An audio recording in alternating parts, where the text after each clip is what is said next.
soki apemami pe azana belle voix oyo akoki koyemba eloko mboko epekisi ayembe zate tozomona mabe système ya ko passer des chantres na pasteur pe komi mutu nyonso otoyebaki moyembi lelo aza pasteur be akoki pe kobenga ye po te akamba bandeko na ye na kati ya mosala nzambe donc eloko oyo tozo déplorer biso nyonso c'est comme un système et ça quoi moi nzela que ce qu'on a dit chantre il faut comme monter non ministère est comme le rôle et si comme moi ko lukambongo ozomona nde mutu no ce soit comme ko lula asa la pasteur azo lula asa la pasteur non pour na sali ya ba am nazo lula asa la pasteur peut-être pour tambola mutu ka malamu ozomona mais bazala ka pasteur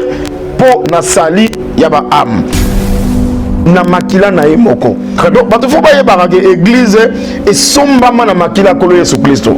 Maintenant le Saint-Esprit a établi des gens comme des évêques évêques ezalaka titre honorifique. OK non moni bato belé ba lui ministère balou ba continue ministère non pour ba bengi bango pour bengama pour azu appel pour azu vocation mais à côté ministère c'est parce que ayebi que kuna kolata veste kuna akoli action de grâce le loba chantre atiki koyemba asepeli à la pasteur et puis tant comme pasteur wana makambo koyemba etali eli société ozomona te soko yembi oza frère lo yembo ekomisaka mutu motei te litei eza eloko mosusu lo yembo mpe eza eloko mosusu litei ezali mpona édification mpe mpona perfectionnement koyemba eza kaka mpona édification différence eza yango wana. C'est poussé par l'esprit que les hommes ont parlé de la part de Dieu. Les apôtres ba prêcha la Saint-Esprit. Apôtres sont azolo ba kitambala, eza kitambala. Apôtres sont azolo ba moisi, eza moisi. Seulement na ancienne alliance, kuna ndeso ko moni moisi keba. Il faut tout la question, moisi onzamba azolo bela moisi nini? Dit que orphelin akoye babongo na kosepela te na mois o ya décembre tin bokosi bozali bongo motema mabe tala fondation vida oyo ezali bongo dirige na engame mwasi atona mayele pe bwanya na bolingo ya bomama kati na ye babengi ye bongo Emily Seti Mainga mwasi nzambe mwana ya Canada ya tongo balance bongo opération sunga orphelin na mois o ya décembre et kosi la bongo le 20 décembre pour na koyeba bongo na ko récolter ba contribution na bino nyonso soki olingi otinda lisungi na yo lelo toyena banda kuna bino ko frapper pour na koluka aide donc tu as besoin de soutien na bino avec $1 tu peux sauver une vie. Alors en plus de cela tu as besoin de soutien na bino bilamba chaussures bajouer. Donc ceux qui besoin nango bo hésiter ko contacter ngai te na numéro na ngai ezali 647 533 43 10. Soki ya solo ozalaka na motema ya bomoto sala lokola mama Emily Seti Mainga mwana ya Canada ya tongo na $1 na yo ya pamba okoki kosunga mwana ayeba pe na kobika. Fondation Vida ya solo olakisi ya solo ete bolingo ya bonzambe ezali kati na bino pe Emily Seti Mainga ozali penda solo moto nzambe ndenge bazali kobenga yo pour coller l'utile à l'agréable awa na Kinshasa délégation moko ya Fondation Vida bakitaki bongo na commune ya Kisenso na orphelinat La Miséricorde.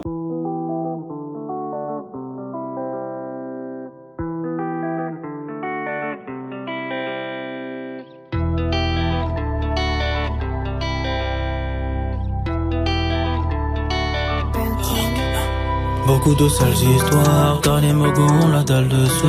En manque de car je roule un joint de bulle. Poto gère pas sa bouche quand il est sous. Descend de que font mes tous benda. Dolbendo, gère les vaches à Brenda. Dolbiano, opère en 4 PP. pain, le pépon, les cartouches s'emballent ce soir. C'est le festin. Mentalité à la frappe, déchirer le cœur des peuples, libérer mes frères au placard. J'aime trop la caille qui ne peut pas se ranger. Pour les frérots toujours impliqués, c'est plus le sang tout court, c'est le sang de la veine. Sous sa coche gogo, lunettes Versace. Les histoires de quartier ça fait que ralentir. Des drames, des larmes, des douleurs. Et quand tous les feux sont verts, ils sont prêts à tout même toucher ton âme. Ils ont oublié de vie si tu veux que je leur donne ma confiance. Pour compenser mes prises de risque, c'est des doigts. Skipper s'est fait péter, la loi de la rue respecte la loi. Alléluia, alléluia. 5 mai, dis-moi qui sera le prochain, dis-moi. C'est vraiment baby good qui t'a quand c'est la couleur du salaire. Des langues, des douleurs. J'ai dit des douleurs. Vous avez beaucoup de la biso, on a passé bien beauté. Merci, la confiance, la chez Bisso Télévision, chaîne Kokani Nayo. Un grand merci à tous nos abonnés, un grand merci, la confiance au Bossa la Bisso, la chez Bisso Télévision, chaîne Kokani Nayo. Merci beaucoup, na remarque na bino, merci na bana ya Kinshasa, na Kibiso pour la remarque, merci na bana Gemene, merci beaucoup na bana Kikuti. Merci na ba message na bino, un grand merci à toi Jonathan Mukadi pour la prise de vue. Merci na Limite Mosolo, merci na Eli na Moussala Kito beaucoup ça là du côté technique. Nzambe ya pamola bino. Merci aussi à ma femme Lydie Mukadi, merci à mes enfants, votre papa vous aime beaucoup. Mesdames, messieurs, aujourd'hui j'ai le réel plaisir de vous présenter cette émission. Un grand merci à notre sponsor Jésus-Christ de Nazareth parce que c'est lui qui sponsorise cette émission et cette chaîne chez Bisso Télévision, chaîne Kokani Nayo.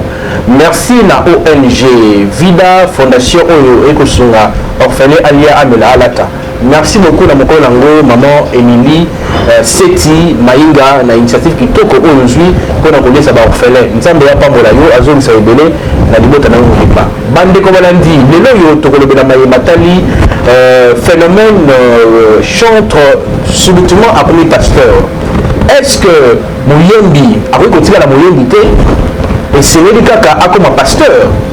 Pour les gens qui maka qui Mouyembi pour bakoma et pas pasteur parce que ma pasteur va l'air badim dans le bip et c'est là qu'on appelle pasteur. Tout le monde pasteur à Toms avec Mouyembi mais là il y a comme pasteur. Tout le monde frère Paul Bakenda avec qui chantre avec pasteur. Tout le monde Franck Moulaja, tout le monde frère Patrice, tout le monde baza tellement ébélé au yolelo batiki koyemba balobi et c'est lui qui appelle pasteur to dire badim to tcha bat maboko. Phénomène on les aligne pas subitement ou ton pasteur atiki ne koyemba. Est-ce que mutu au côté na koyemba te parce que na koyemba wana ni batera bat musu pa ko bongo la motema juste na koyemba. Mais tout le monde lelo yo nous nous komi ébélé. Bandeko Balandina, on sait qu'on a vraiment très attentif parce qu'aujourd'hui, on va essayer d'aborder le sujet parce que le Béni Bissou est belé.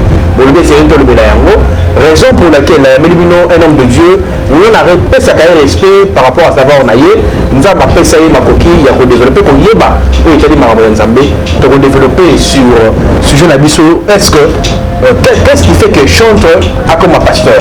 Notre madame a question moteur. Mbote wende kwa shiki mukadi. Sango nini? Oui, nzamba zo sala grâce, moi absence na biso qui justifie yango na musali le kadima makasi.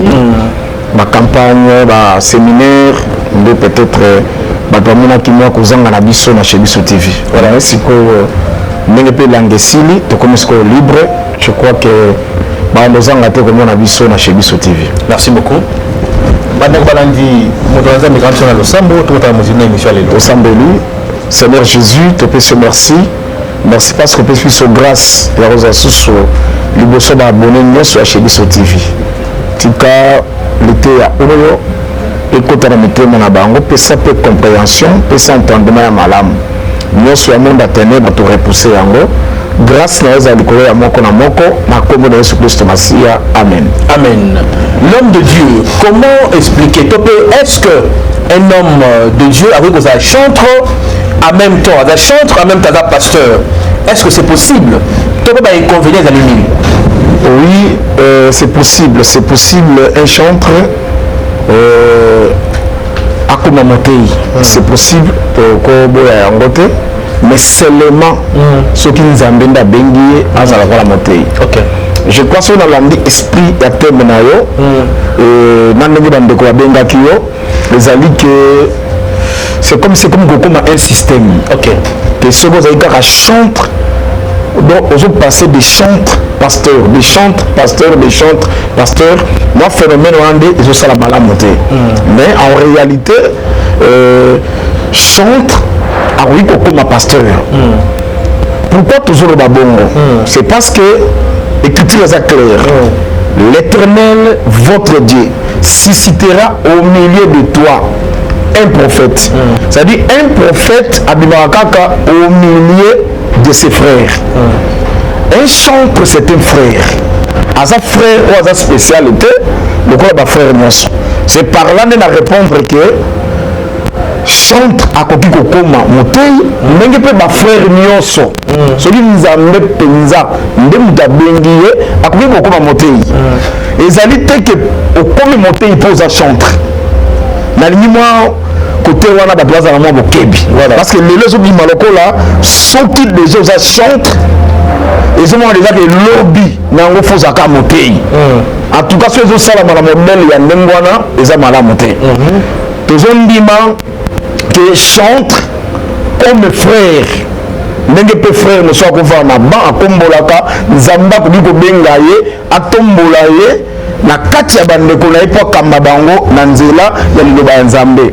Ndenge moko pe frère moko akozala prophétisaka nzambe akoki pe ko benga ye po te kamba bandeko na ye na kati ya mosala ya nzambe. Donc eloko oyo tozo déplorer biso nyonso. C'est comme un système. Et c'est pourquoi moi, Nzela, que ce qu'on a dit chante, il faut qu'on monter. Non. Bongo, les Arabongo, aux ans de frères, mais na kati ya frère, Nzambe, a comme un peu, Kobengayo. Donc, mon tour, tu vois qui répond à l'anglais.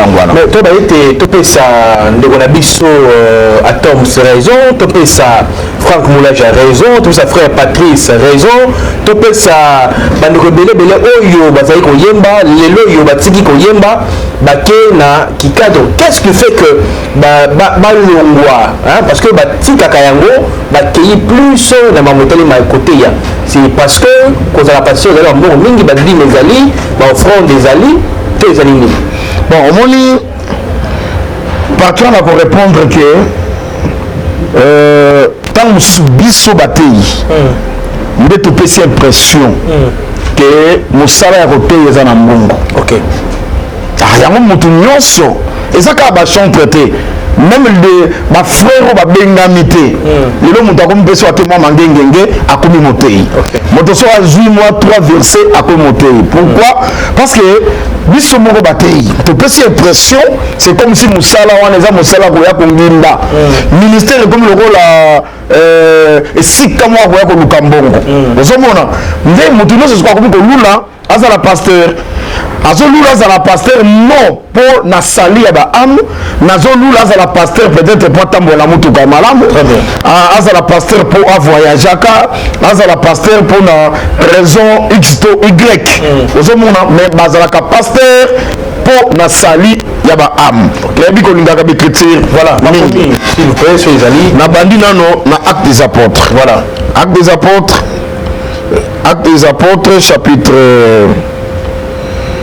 chapitre 20 verset 28 acte des apôtres chapitre 20 verset 28 et le Bible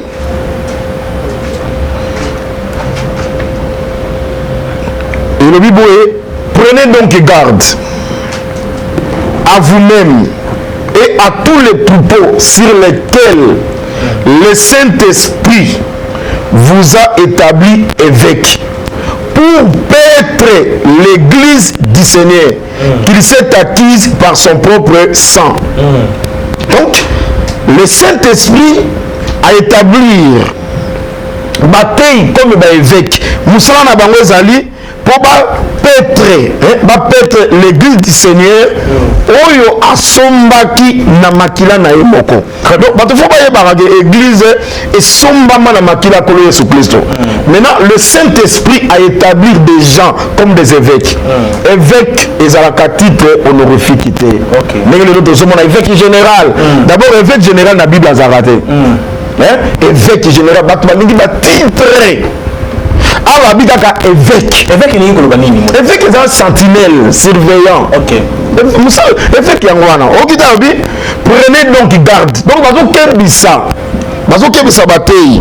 Abi, prenez donc garde à vous-même. Et à tous les troupeaux sur lesquels le Saint-Esprit vous a établi. Donc Saint-Esprit, il faut établir un évêque. Saint-Esprit a établir un pasteur. Pe apesi o musala ya ko petre l'église o ya somba na makila na ye moko. Omoni rôle ya pasteur. Donc ozo mikeba na yo moko pe na église du Seigneur. Donc sikoyo église bimi na forme, c'est comme si ezi sika ko ko zwambonga. OK. Donc moni bato bele ba louis ministère. Balou va continuer le ministère non pour bengi bango pour bengama pour azu appel pour azu vocation mais à côté ministère c'est parce que a dit que kuna ko ta veste kuna akoli action de grâce nengo ti goloba kuna akoli dîme nengo ti goloba akbana akoli ba offrande église on recèle ba provision nous mona le lo ba centre a tiki koyemba asepeli azala pasteur et puis tanga okoma pasteur wana makambo koyemba etali les sociétés kaka ndenge oti koloba ndenge tozomona phénomène mais nazolinga na lobelo ko moko très important de koshiki que parce que bato bayokaka moi mabe mingi il faut balandanga très bien na lobi te que chante oui kokoma moteité voilà tant nazomona chantre non comme un serviteur chantre na sens que non comme un ministre confusion ezala ndeko soki faut tolo bango clairement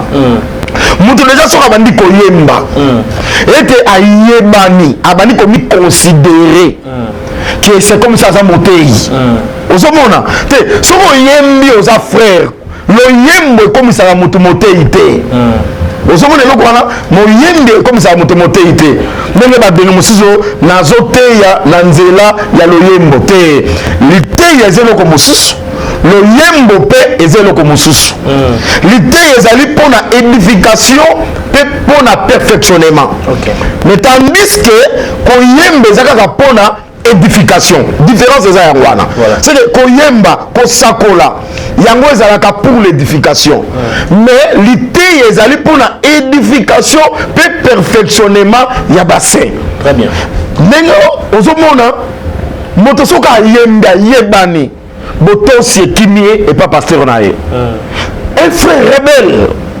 akomi kobeta baconcert par-ci par-là sans que pasteur na ye ayeba sans que église na ye eyeba c'est un rebelle mpe na kati ya rébellion wana ndakei plus loin kokomela yango pasteur c'est ça le problème donc akomi considéré déjà d'abord na église place oyo banokopesa ye eza sous place alongwe na kati ya bafrère ya kozwa place moko d'honneur parce que aza moyembi non mon frère ma sœur atoyembi mokili mobayoki soki vraiment oza na Saint-Esprit ete yo otosaka liloba nzambe okotikala toujours na se ya makolo ya pasteur na yo parce que ozali frère koleka bafrère nyonso te c'est ça le problème ndeko siki nalingi na te totanga verset moko oyo peut-être bayembi badiembelaka nango okomona yango eza très important naza na 2 Chroniques chapitre 5 verset 12 elobi boye nabandi na verset 11 au moment où les sacrificateurs sortirent du lieu saint car tous les sacrificateurs présents c'était sacrifié sans observer l'ordre des classes. Et à tous les Lévites qui étaient chantres, Asaph, Éman, tout ça.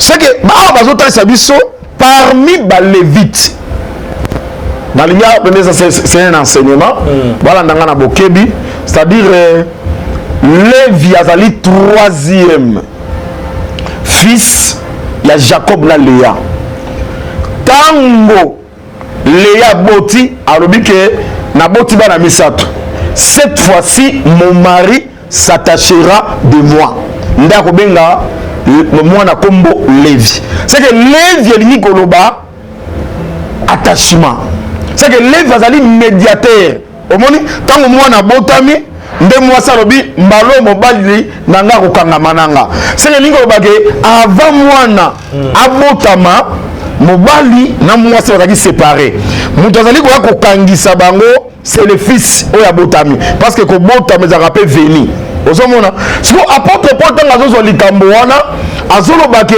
il y a qu'un seul médiateur entre Dieu et les hommes apesi kombo ya médiateur c'est Jésus-Christ homme babiloko wana ndenge Paul azali koloba ke eza baimage eza ombre eza baallégorie oyo azalaki kolobela neti par exemple na Galates chapitre 4 abi ke Abraham azalaki na basi mibale nsima azobenga basi wana mibale eza bangomba mibale eza mpe baalliance mibale aketi alobi ke makambo ezalaki baimage ezalaki baallégorie ndenge moko mpe makambo ya Lévi oyo azali koattache mobali na mwasi awa tozozwa mobali na mwasi mobali comme Dieu mwasi comme l'humanité le péché adamique esalaki ke séparé nzambe na bato siko esengelaki un fils aya mpo aattache nzambe na bato oyo aza mobali kuna na image yango c'est Jacob image ya mwasi c'est l'humanité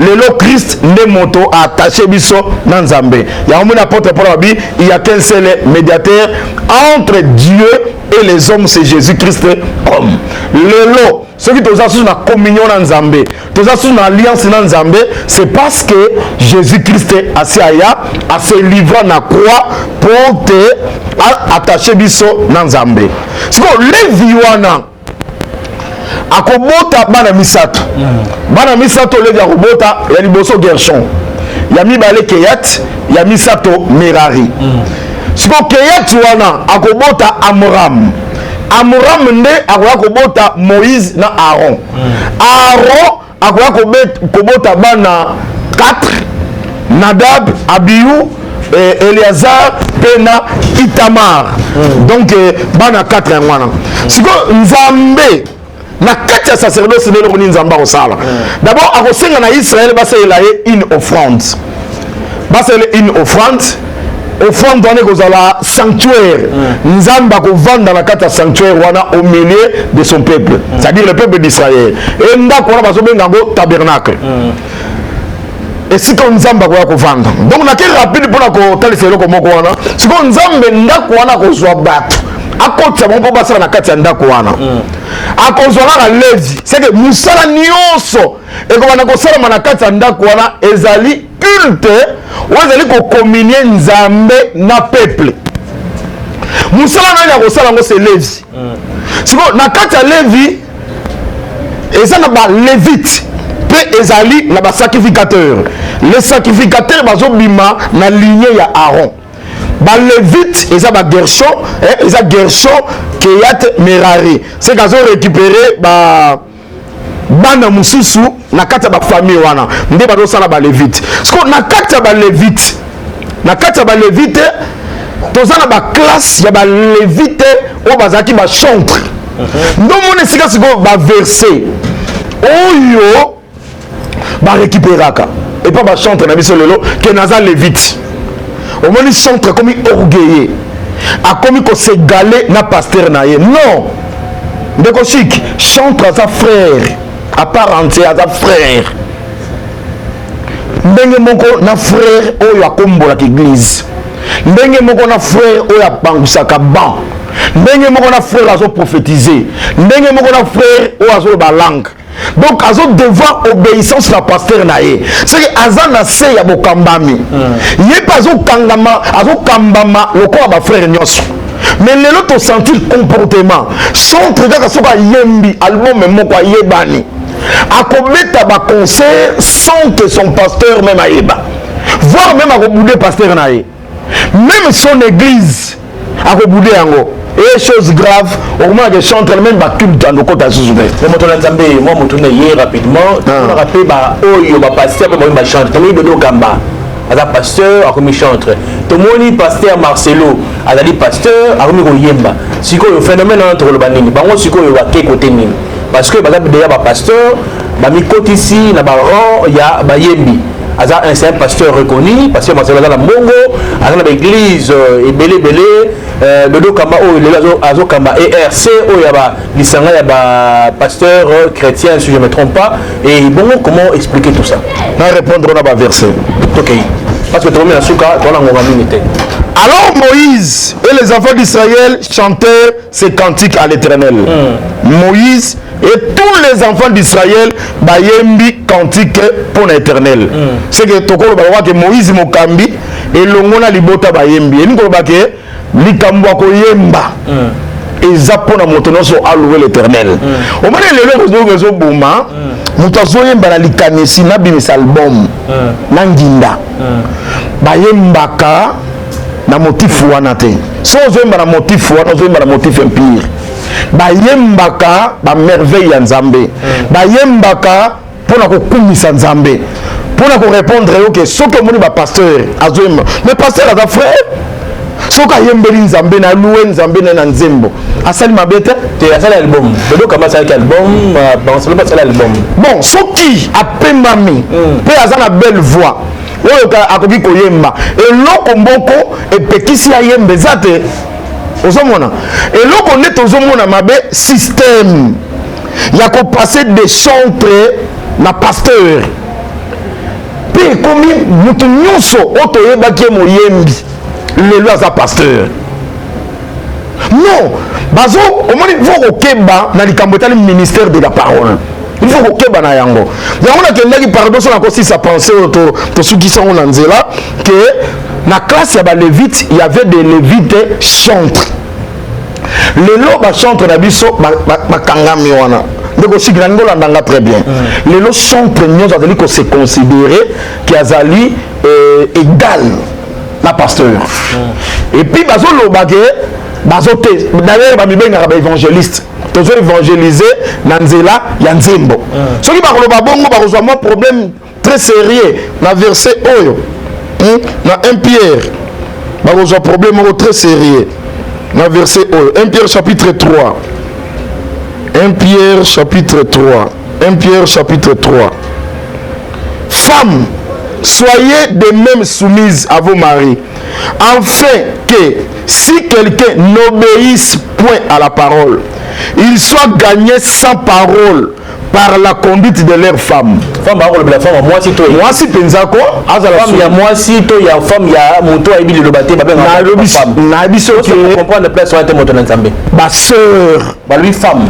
Femme ou la sœur en Christ. Il faut expliquer madame parce que beaucoup de gens confondent verset oyo. Na lobi que la femme ya moto a ibi connaissance à parole te ba ben en basi.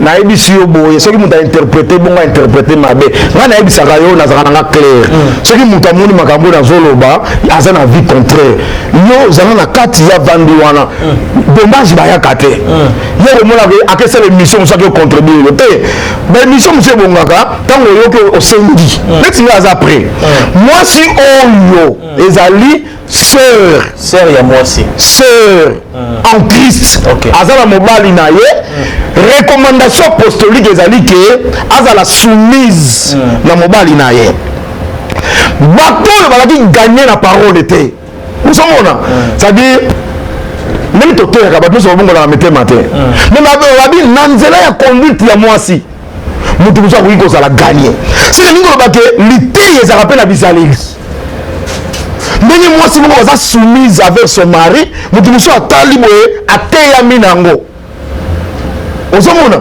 soki ezali ke pourkui na te kuna mpona kotalisa ke soki ezozalaka ke nzembo nde eteyaka biso mpe tolobi ke conduite mpe ya mwasi moko comportement mpe ya mwasi moko boye ekoki mpe koteya moto siko basi oyo lokola comportement na bango ezoteya bato mpe bazobongola motema na nzela ya conduite na bango bango mpe bakoma bapasteur omoni ke soki bakomi bapasteur ekosumba te parce que eza na verset ezoloba ke je ne permets pas la femme d'enseigner bien que conduite no ezalaki malamu femme oyo aza ignorant oyo ayebi makambo ya nzambe te papa moto atei makambo wana atei fausse te.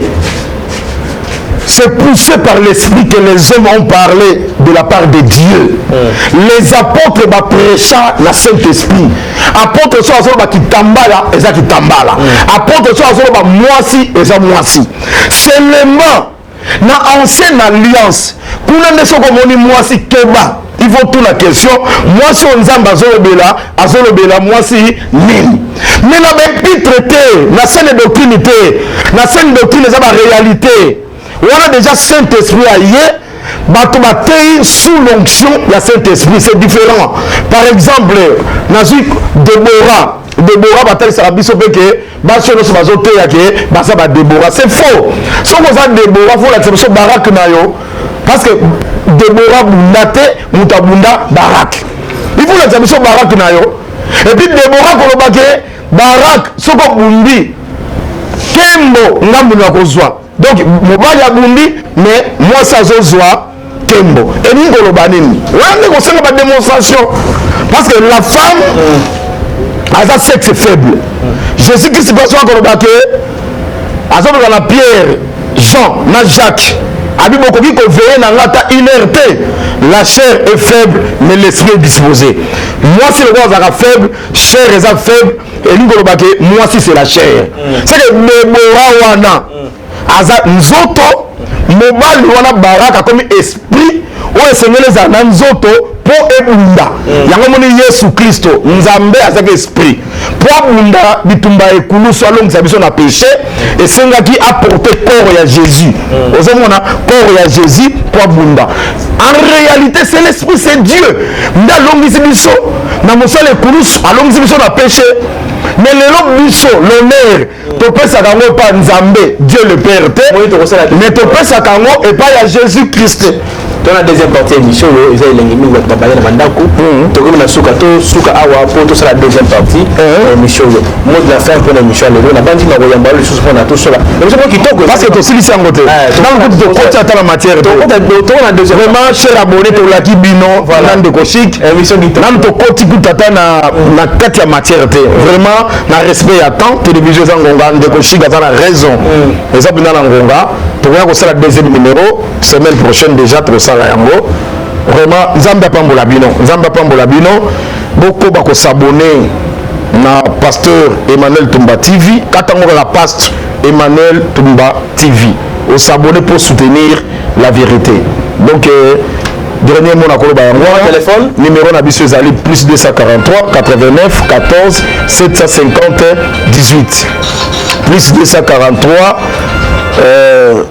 89 14 750 18 Kingasa Nasuka Avenue Koli numéro 7 Ndesika de Salon Sala chaque mardi, mercredi, jeudi et dimanche c'est à 8h mais mardi, mercredi, jeudi et à 16h30 vraiment polo apambola bino tozaki Montréal Doudemi Kinazu ayana mokanaye nzambe ato ya mbaye atona koya te. Alors mesdames et messieurs, on arrive à la fin de cette émission Police de Stars. Donc émission kitoko hein, to lebelon kitoko mais na bandi deuxième partie ezali toko fumula na mozindo to yeba vraiment mais est-ce que moyembe ba côté ya to pe ko ma pasteur vraiment la bandi to mona ki pe na yana to na monto na nzambe monto na suka mais to moni mama ni tika monto na ngoto ko répondre sous maman chabeli ba ya ko yemba ko ma côté ya donc to yebité. Alors mesdames messieurs, on se retrouve prochainement. Merci à notre sponsor Jésus-Christ. Merci à Jonathan Moukadibo la plus de vue. Fondation Vida et à maman Émilie Seti Maïnga. Merci d'avoir son conseil pour la chaîne de télévision. Merci beaucoup à ma femme Lydie Moukadi. Merci à mes enfants. Merci aussi à Dich Mosolo, Eli, pour la moussa qui te la chaîne de télévision. Bye bye.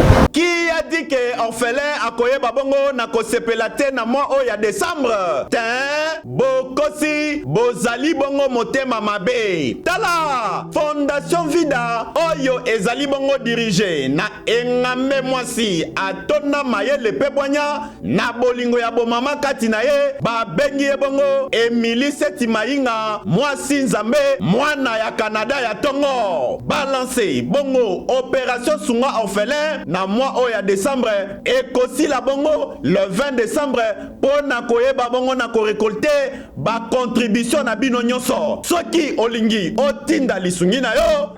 Lelo toyena banda kuna bino ko frapper pour na koluka aide. Donc tu as besoin de soutien na bino avec $1 tu peux sauver une vie. Alors en plus de cela tu as besoin de soutien na bino bilamba, chaussures, bajouer.